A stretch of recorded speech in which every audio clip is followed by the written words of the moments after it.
On a crisp autumn morning in a quiet suburban neighborhood of Detroit, Mrs. Thompson stood in her doorway, clutching her youngest daughter's hand while trying to maintain her composure. The single mother of 3 had lived in this modest 2-bedroom house for the past 7 years, working tirelessly as a registered nurse at the local hospital to provide for her children. The scene unfolding before her seemed surreal. Officer Richards, a stern-faced policeman with cold eyes, was holding up an eviction notice. Behind him stood the property's new owner, Mr. Green, a real estate investor who had recently acquired the house through what would later be revealed as a questionable transaction.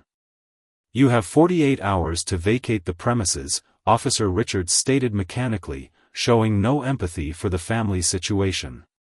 Mrs. Thompson's eldest daughter, a bright high school student, watched from behind her mother, tears welling up in her eyes. "But there must be some mistake," Mrs. Thompson pleaded, her voice trembling but determined. "I've never missed a rent payment. I have all the receipts. This is our home." She reached for the folder she kept meticulously organized with every payment record from the past 7 years. The officer barely glanced at the documents she tried to show him. Mr. Green stepped forward, his expensive suit and dismissive attitude a stark contrast to the modest surroundings. "The house has been sold. The paperwork is final. You need to leave," he stated flatly. Mrs. Thompson's middle child, usually quiet and reserved, spoke up. "But Mom's been working double shifts at the hospital. We can't just leave." The young girl's voice carried the weight of understanding far beyond her years.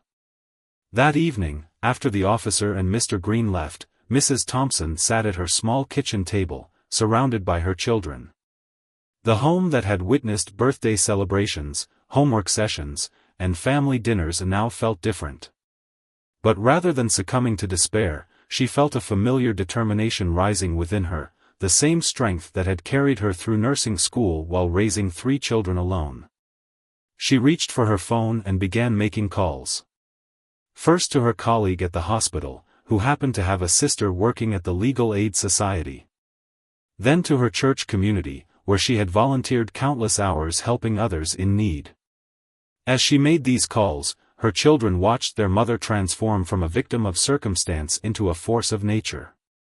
"We're not giving up," she told her children, her voice steady now. "Sometimes life isn't fair, but that doesn't mean we accept injustice." She pulled out her laptop and began documenting everything, from her payment history to the mysterious sale of the property that she had never been notified about. What Officer Richards and Mr. Green didn't know was that Mrs. Thompson had spent years not just caring for patients, but learning the complex healthcare system inside and out. She understood bureaucracy, documentation, and most importantly, she knew how to fight within the system. Her experience navigating hospital administration had taught her valuable lessons about persistence and proper channels. As night fell over their neighborhood, Mrs. Thompson's kitchen table transformed into a command center. Her eldest daughter helped organize documents while the younger ones made sandwiches for everyone. Their mother's strength was contagious, and even in this moment of uncertainty, there was an atmosphere of determination rather than defeat. Little did the officer and the property investor know, but their actions that morning had awakened something powerful, not just a mother's instinct to protect her home, but a citizen's resolve to fight against injustice. Mrs. Thompson's story was about to become more than just another eviction statistic. It would grow into a testament to resilience, community support, and the power of standing up for what's right. In the quiet hours of that night, as her children finally slept, Mrs. Thompson continued her research. The more she dug, the more irregularities she found in the property sale. Her years of maintaining detailed records were about to pay off in ways none of them could have imagined. This wasn't just about keeping her home anymore, it was about exposing a system that had failed not just her family, but potentially many others in her community. The following morning, Mrs. Thompson arrived at work early, her usual crisp nurse's uniform hiding the weight of her sleepless night. Her colleagues immediately noticed something was different about their typically cheerful coworker. During her break, she confided in her closest colleague, Nurse Chen, about the previous day's events. Wait a minute, Nurse Chen interrupted, her eyes widening. The same thing happened to my cousin's neighbor last month. Same officer, same real estate investor. She pulled out her phone and started showing Mrs. Thompson photos of news articles about similar cases in their area. Mrs. Thompson's hands trembled slightly as she scrolled through the stories. A pattern emerged: working families, clean payment histories, sudden evictions. All involving properties somehow connected to green investment properties. During her lunch break, instead of eating, Mrs. Thompson walked to the hospital's legal aid office. The department, created to help patients navigate medical billing issues, had become a trusted resource for hospital staff as well. There she met Mrs. Rodriguez, a veteran paralegal who had helped countless families over her 20-year career. "Honey, what you're describing sounds like title fraud," Mrs. Rodriguez said, pushing her reading glasses up her nose as she examined Mrs. Thompson's documents. "And from what I can see, you've got yourself a solid case. But we need to move fast." Back home that evening, Mrs. Thompson found her neighbor, Mr. Washington, an elderly retired teacher, waiting on his porch. "I overheard everything yesterday," he said, his voice carrying years of wisdom. "Been living here for 40 years, and I've never seen anything like what's happening in our neighborhood lately." Mr. Washington shared how he'd been keeping a detailed diary of all the changes in the neighborhood over the past year: families mysteriously moving out, properties changing hands rapidly, and the sudden appearance of expensive cars on their modest street. Mrs. Thompson's middle child came running out with a tablet. "Mom, look what we found." The children had spent their afternoon after school doing their own investigation. They had found social media posts from other families in nearby neighborhoods sharing similar stories. That night, Mrs. Thompson's kitchen became a hub of activity. Mr. Washington brought over his notebooks. Nurse Chen stopped by after her shift with more documentation from her cousin. Mrs. Rodriguez arrived with legal papers that needed immediate attention. As they worked, Mrs. Thompson's phone kept buzzing with messages from other hospital staff who had heard about her situation. Stories poured in: similar eviction notices, the same officer, the same investment company. What had seemed like an isolated incident was revealing itself to be part of a larger scheme. "Mom, look at this," her eldest daughter called out. She had been cross-referencing dates and locations from Mr. Washington's notes with the social media posts they'd found. There was a clear pattern of properties being targeted in their area, all following the same timeline. Officer Richards's role in all this became increasingly suspicious. Why was the same officer handling every eviction connected to green investment properties? Mrs. Thompson remembered how he had refused to even look at her payment records. Mrs. Rodriguez made some calls to her contacts in the city clerk's office. "The property transfer documents," she said, hanging up the phone, "they all have inconsistencies.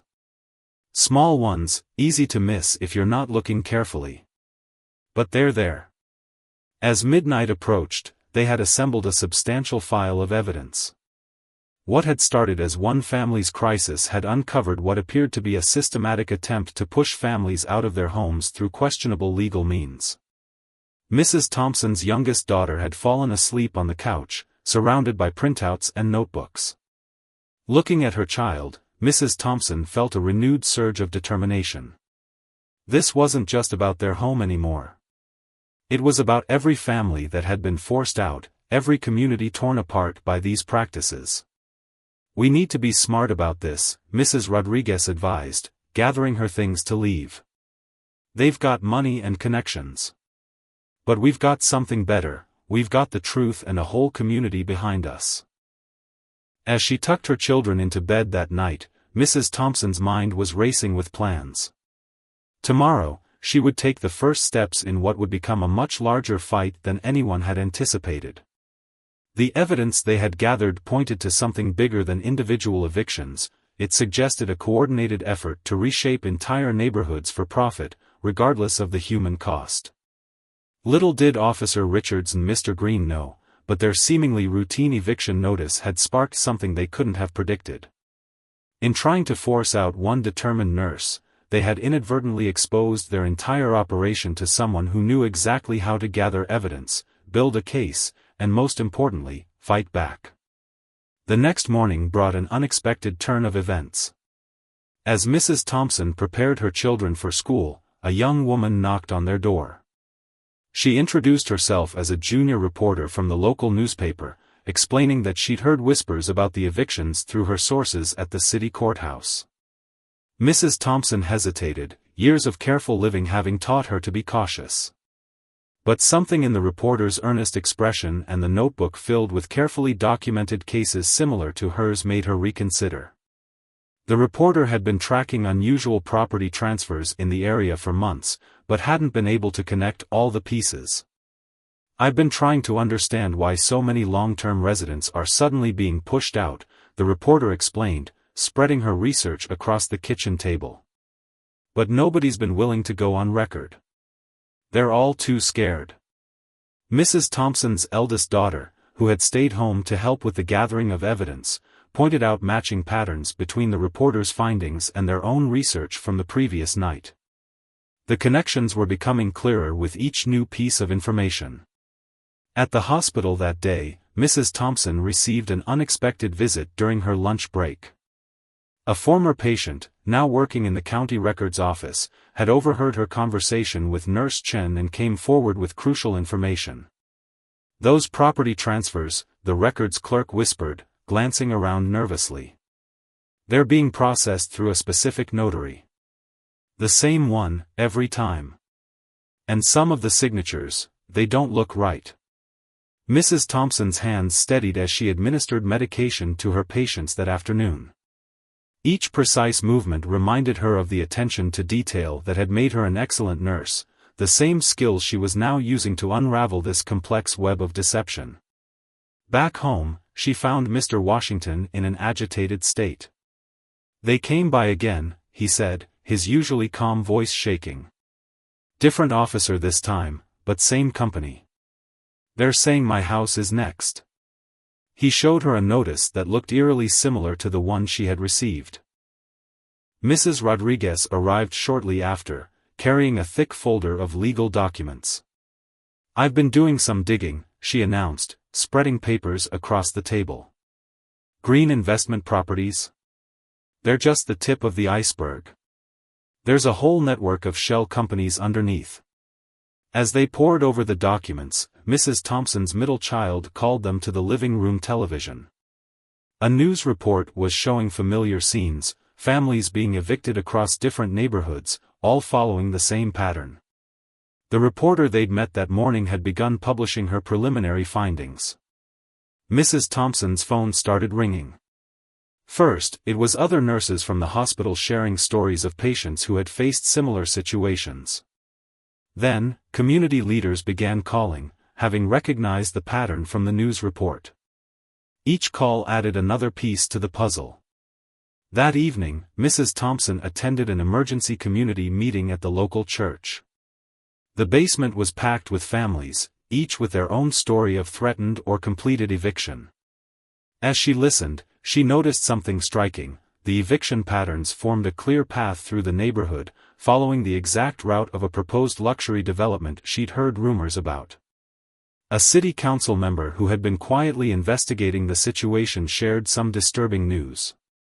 "The zoning laws were changed 6 months ago," she explained. "Very quietly, very quickly. Almost like someone knew exactly when to make their move." Mrs. Thompson's youngest daughter tugged at her sleeve during the meeting, pointing out a familiar face in the crowd, Officer Richards, out of uniform, taking notes from the back of the room. Their eyes met briefly before he slipped out the door. Later that night, as Mrs. Thompson updated her growing case file, she received an anonymous email. The sender claimed to be a former employee of Green Investment Properties, offering to share internal documents showing the company's systematic targeting of specific neighborhoods. Mrs. Rodriguez advised caution. "This could be exactly what we need," she said over the phone, "but it could also be a trap. They know we're gathering evidence. They'll try anything to discourage us. As midnight approached, Mrs. Thompson sat in her living room, surrounded by sleeping children who had refused to go to their beds, wanting to stay close to their mother. The wall they had dedicated to mapping out connections was now covered in documents, photos, and sticky notes, telling a story of systematic displacement that went far beyond their single home. She thought about Officer Richards's appearance at the meeting. His presence confirmed what they had suspected. Their investigation had caught the attention of those behind the scheme. But instead of feeling afraid, Mrs. Thompson felt more determined than ever. Tomorrow would bring new challenges, but they were no longer fighting alone.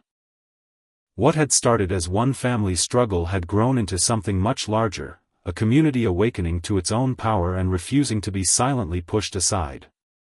As she finally prepared for bed, Mrs. Thompson received a text from the young reporter: "More families coming forward. Meeting tomorrow. This is bigger than we thought." The pieces were falling into place, but the biggest revelations, and challenges, were still to come. Dawn broke over the neighborhood as Mrs. Thompson reviewed the anonymous email with trembling hands. The attached documents revealed something far more sinister than anyone had imagined. Spreadsheets detailed hundreds of properties, each marked with dates for acquisition, many of which hadn't even received eviction notices yet. Her home was just one small piece in a massive planned takeover. The morning newspaper carried the young reporter's first major story about the evictions. Within hours, the hospital break room was buzzing with discussions. Nurses, doctors, and even patients shared similar stories, painting a picture of displacement that stretched across the entire city. "You need to see this," Nurse Chen rushed in during lunch, holding her tablet. A local news website had picked up the story, and the comments section was flooded with testimonies. Former residents who had been forced out months ago were coming forward, each story matching the pattern they'd uncovered. Mrs. Thompson's phone buzzed with a message from Mrs. Rodriguez. "Emergency meeting. City Hall. 3 p.m. She arranged for her colleague to cover the rest of her shift and headed downtown, her heart pounding with each step.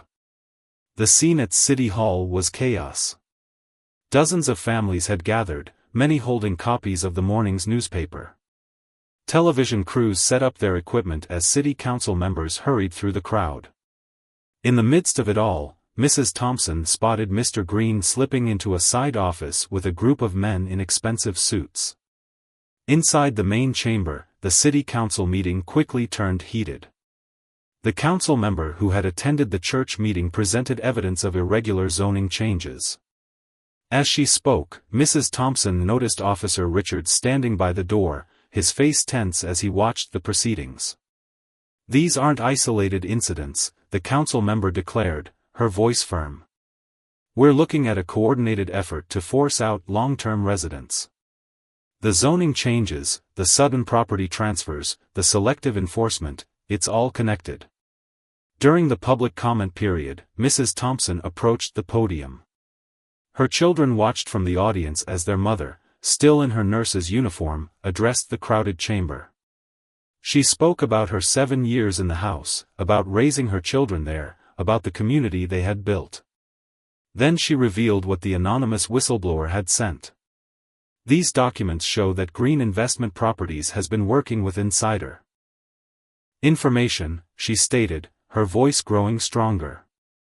"They knew about development plans before they were public. They knew which properties to target, when to buy, and most importantly, who to pressure." The chamber erupted in murmurs as she projected the spreadsheets onto the screen. Names, dates, properties, all laid out in a systematic plan of displacement. Several council members leaned forward, their expressions changing from skepticism to concern. Suddenly, Mr. Green burst into the chamber, his face red with anger. "This is slander," he shouted. "These documents are stolen property." His outburst only served to confirm their authenticity. As the meeting continued, Mrs. Thompson's middle child tugged at her sleeve. "Mom, look," she whispered, pointing to Officer Richards. The policeman was making a phone call, his hand shaking slightly as he stepped out of the chamber. Mrs. Rodriguez intercepted a legal notice being delivered to the council. "They're trying to shut us down," she announced, scanning the document. "Emergency injunction to prevent the sharing of proprietary business information." But it was too late. The young reporter had already uploaded everything to a secure server, and copies of the documents were circulating throughout the room. The story was out, and no legal maneuver could put it back in the box. As the meeting adjourned, Mrs. Thompson noticed a small group gathering in the hallway. Former residents, current homeowners, community leaders, all comparing notes and sharing stories. What had started as her personal fight had become a movement. The evening news led with their story. Footage showed Mrs. Thompson speaking at City Hall, intercut with images of affected neighborhoods and interviews with displaced families.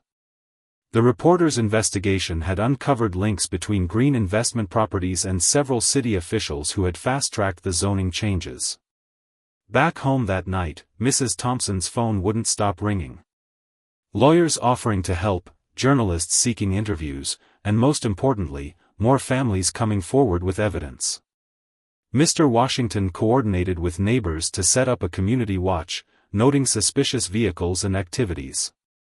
As she helped her children with homework, trying to maintain some normalcy in their lives, Mrs. Thompson received an unexpected text. It was from Officer Richards. "Need to talk. Not what you think. I have proof." The message left her wondering about the officer's true role in all of this. Was it a trap, or was there more to his story?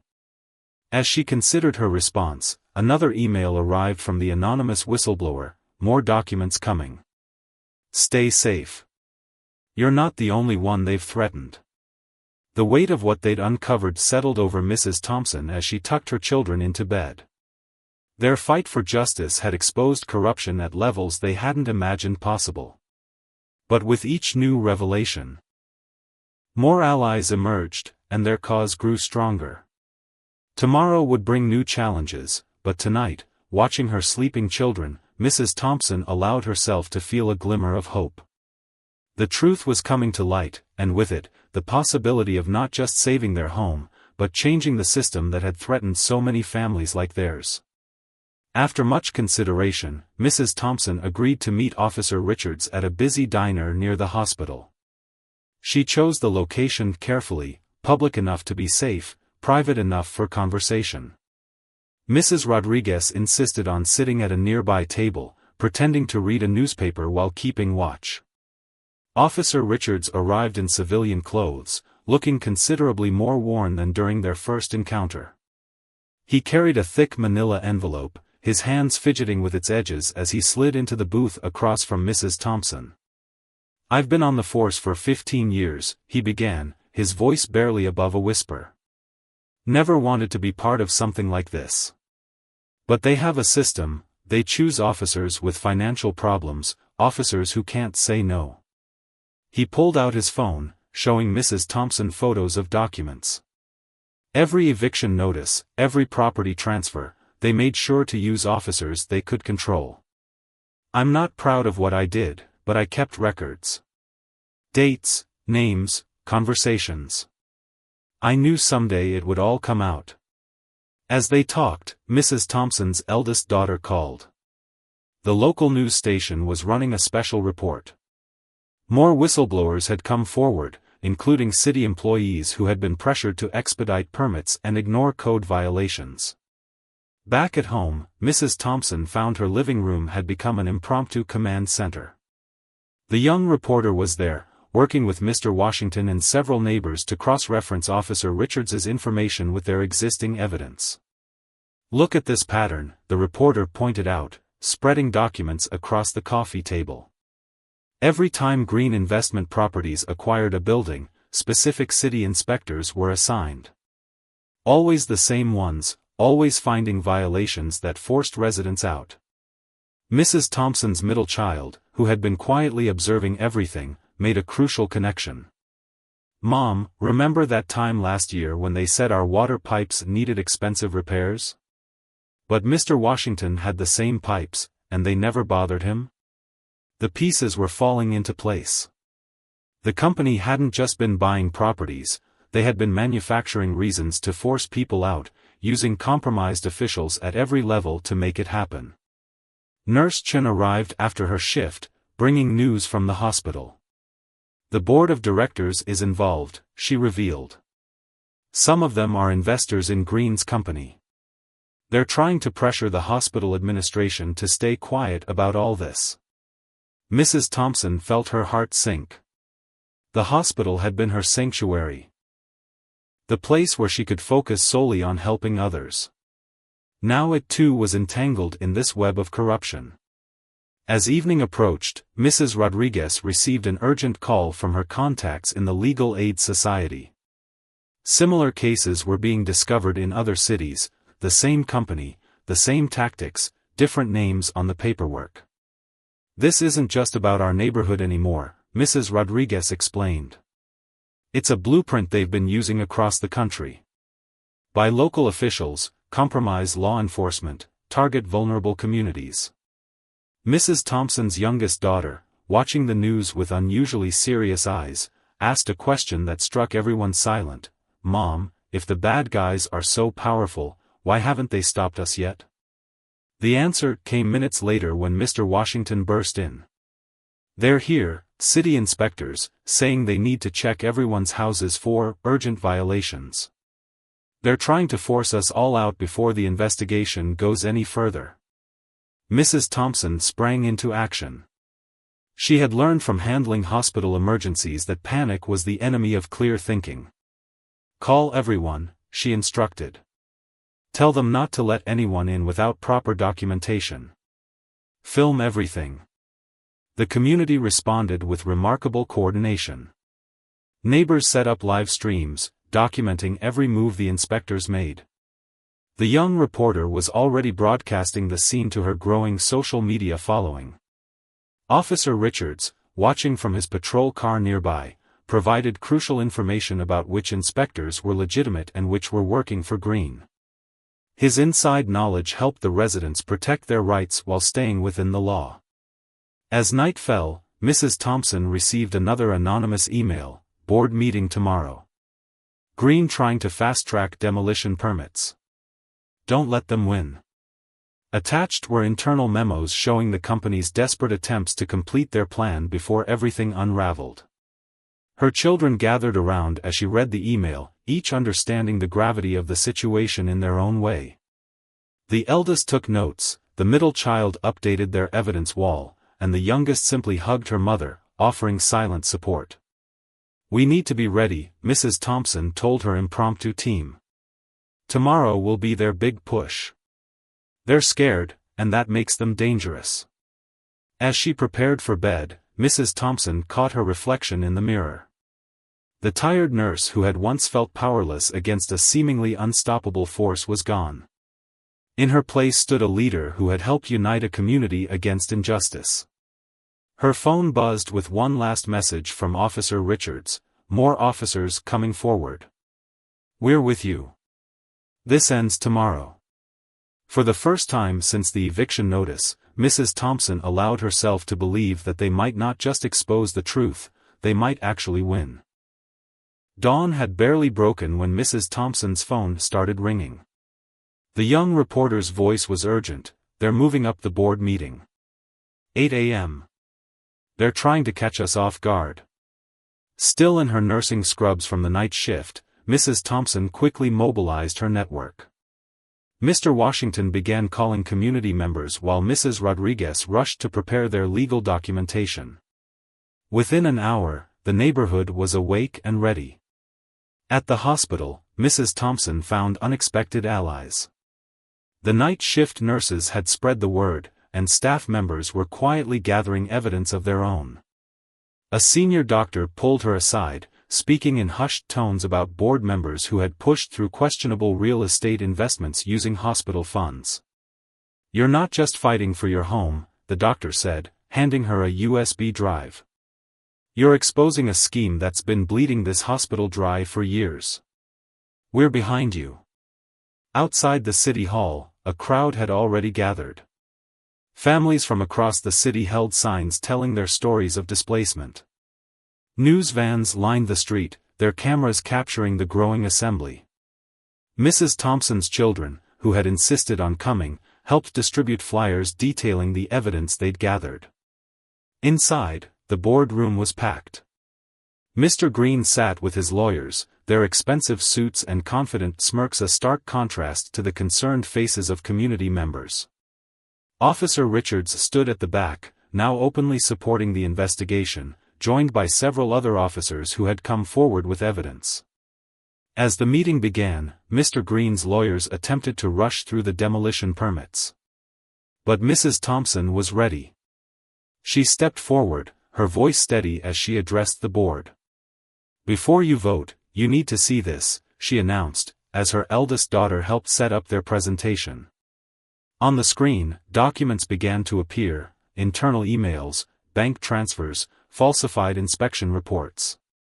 Each piece of evidence told part of a larger story of systematic corruption. "These demolition permits aren't about urban development," she continued. "They're the final step in a criminal enterprise that has targeted our community for years." The young reporter live-streamed everything, her social media feed exploding with comments and shares. Outside, the crowd grew larger as more people arrived, drawn by the real-time updates. Suddenly, Mr. Green's phone began ringing incessantly. His investors, watching the live stream, were panicking. The carefully constructed facade of legitimate business was crumbling in real time. Mrs. Thompson's middle child, who had been monitoring social media, rushed in with news. Other communities across the country were sharing similar stories, connecting their experiences to green investment properties through various shell companies. The board members shifted uncomfortably in their seats as Mrs. Rodriguez presented the legal implications. "This isn't just about civil violations anymore," she explained. "We're looking at criminal conspiracy, fraud, and corruption at multiple levels of city government." Mr. Green's lawyers huddled together, whispering frantically. Their client's face had lost its usual smugness, replaced by a growing look of desperation. When he stood to speak, his voice wavered. "These allegations are baseless," he declared, but his confidence was clearly shaken. "This is nothing but a coordinated attack on legitimate business practices." That's when Officer Richards stepped forward. "I was there," he stated clearly. "I served those eviction notices. I watched families being forced out. And I have proof that none of it was legitimate." The room erupted in chaos. Board members began distancing themselves from the vote, unwilling to be associated with what was clearly becoming a criminal investigation. Mr. Green's lawyers were already heading for the door, their phones pressed to their ears. Outside, Mrs. Thompson's youngest daughter spotted something concerning. "Mom, look," she pointed through the window. Moving trucks were pulling up to their neighborhood, Green's last desperate attempt to force evictions before everything fell apart. Mrs. Thompson's voice cut through the chaos. "This ends now," she declared, pulling up more evidence on the screen. "Every permit, every inspection, every eviction notice, we can prove it was all part of a criminal conspiracy." The board chairman, seeing the writing on the wall, called for an emergency recess. But it was too late to contain the story. The young reporter's live stream had reached hundreds of thousands of viewers. National news networks were picking up the story. Mr. Green made a dash for the exit, only to find federal agents waiting in the lobby. The whistleblower's evidence had triggered investigations at multiple levels of government. As the events unfolded, Mrs. Thompson felt her children's hands slip into hers. They had witnessed their mother's transformation from a victim of circumstance to a leader who had helped expose corruption and unite a community. Back in their neighborhood, the moving trucks departed empty, their drivers having been warned about participating in potentially illegal evictions. Community members gathered on their porches, sharing updates and offering support to one another. Mrs. Thompson's phone buzzed with a message from the hospital board. In light of the revelations, they were launching their own investigation into the misuse of hospital funds in real estate schemes. As evening approached, Mrs. Thompson sat with her children on their front porch, watching their neighbors celebrate. The fight wasn't over, there would be legal battles ahead, but they had overcome the biggest hurdle. Their community had stood together, exposed the truth, and refused to be silenced. "Mom," her eldest daughter said softly, "we did it, didn't we?" Mrs. Thompson pulled her children close, knowing that they had learned powerful lessons about justice, community, and the importance of standing up for what's right. The days following the dramatic board meeting brought waves of change through the community. Federal investigators set up a temporary office in the community center, interviewing residents and collecting statements. Mrs. Thompson's living room wall, covered in evidence and connections, had been photographed and documented by authorities who praised the community's thorough investigation. The young reporter's story had gone national, drawing attention from major news networks. But Mrs. Thompson insisted on giving interviews from her porch, surrounded by neighbors who had fought alongside her. "This isn't just my story," she would tell reporters. "This is about a community that refused to be broken." At the hospital, changes were happening swiftly. The board members implicated in the scheme had been suspended pending investigation. Nurse Chen led efforts to create a community advisory board, ensuring the hospital would better serve local residents' needs. Mrs. Thompson's children had become mini-celebrities at their schools, but she made sure they stayed grounded.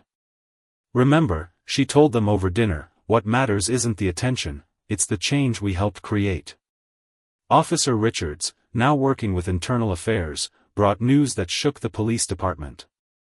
Several officers had come forward about similar schemes in other neighborhoods, leading to a broad investigation of property-related enforcement practices. Mr. Washington organized a community meeting to discuss the future. The church basement was packed as residents shared their visions for the neighborhood.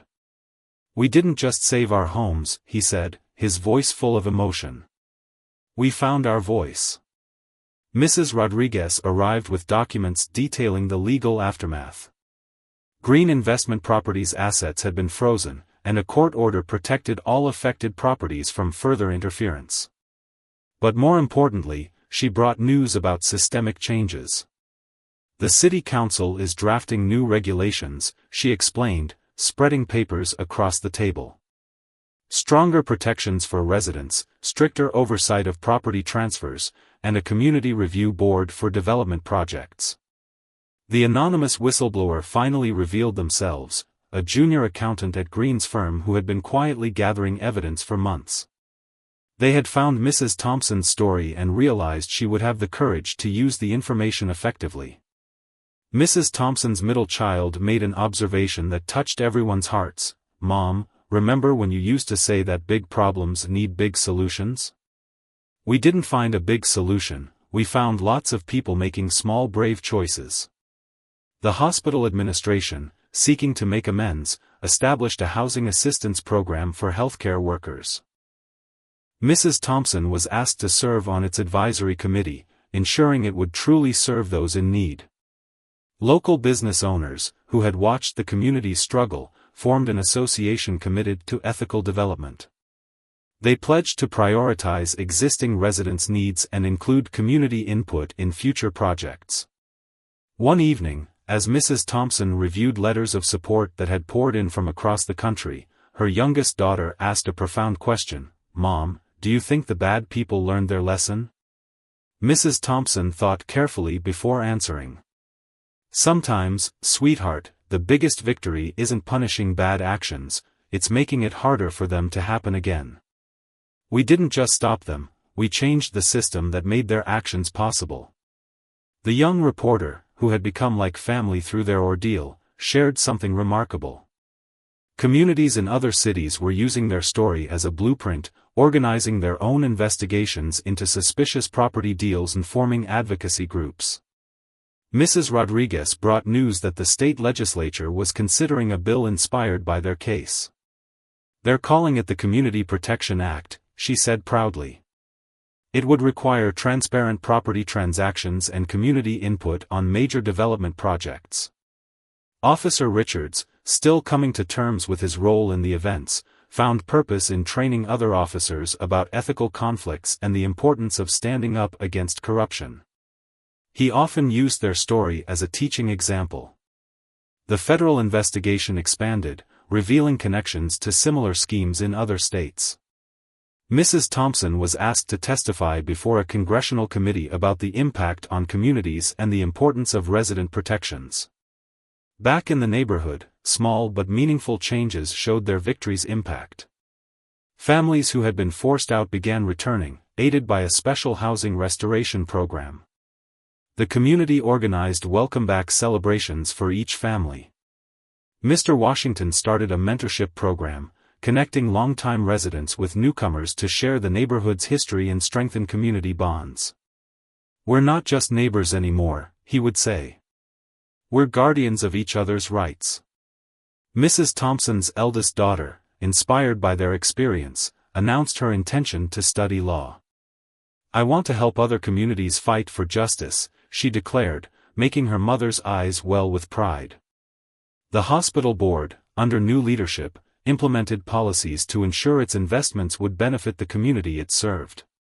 They named a new patient advocacy program after Mrs. Thompson, recognizing her role in exposing the corruption. As summer turned to fall, the neighborhood organized a celebration. Families gathered in the community park, sharing food and stories. Children played while adults discussed plans for the future, not in fear, but with hope and determination. Looking at her children enjoying the celebration, Mrs. Thompson reflected on their journey. They had faced down powerful forces and won, not through any single heroic act, but through the accumulated courage of ordinary people standing together for what was right. That evening, sitting on their porch as the sunset painted the sky, Mrs. Thompson held her children close. "Remember this," she told them softly. "Real change doesn't always come from the top.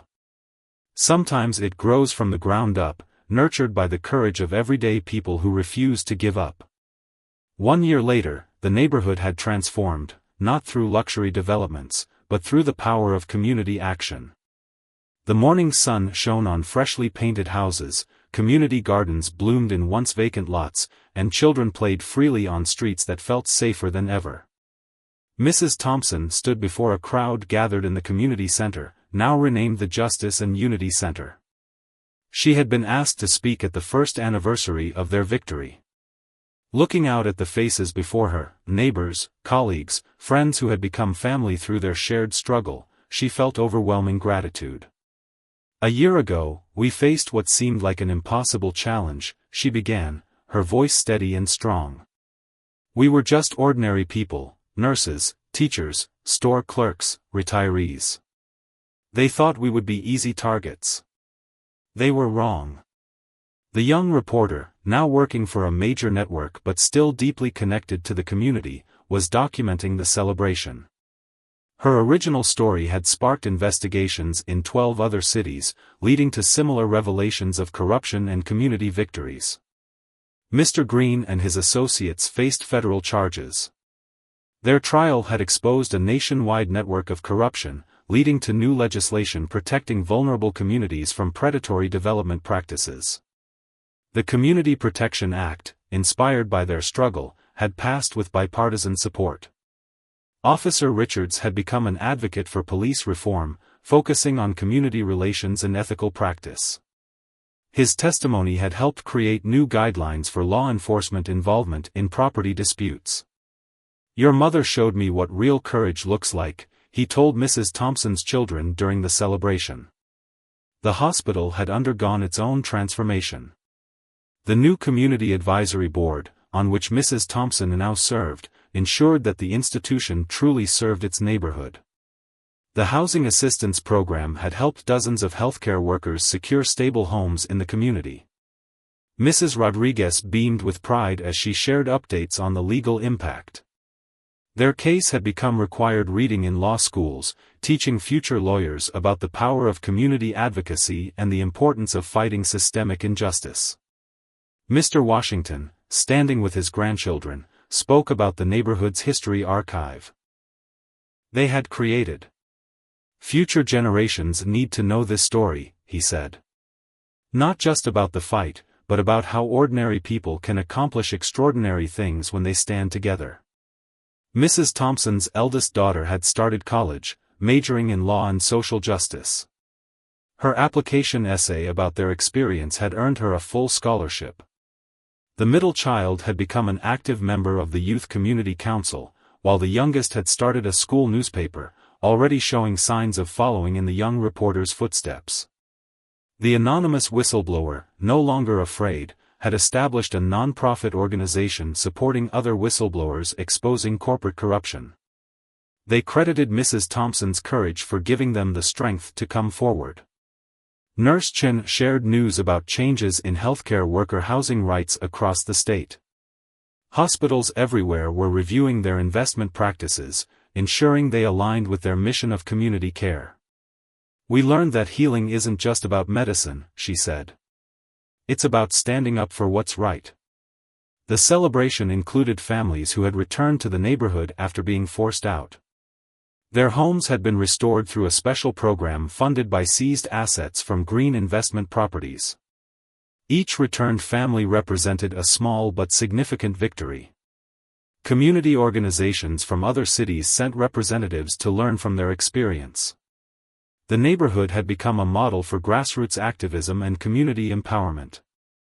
Mrs. Thompson's living room wall, with its web of evidence and connections, had been professionally photographed and now hung in the center as a testament to their investigation.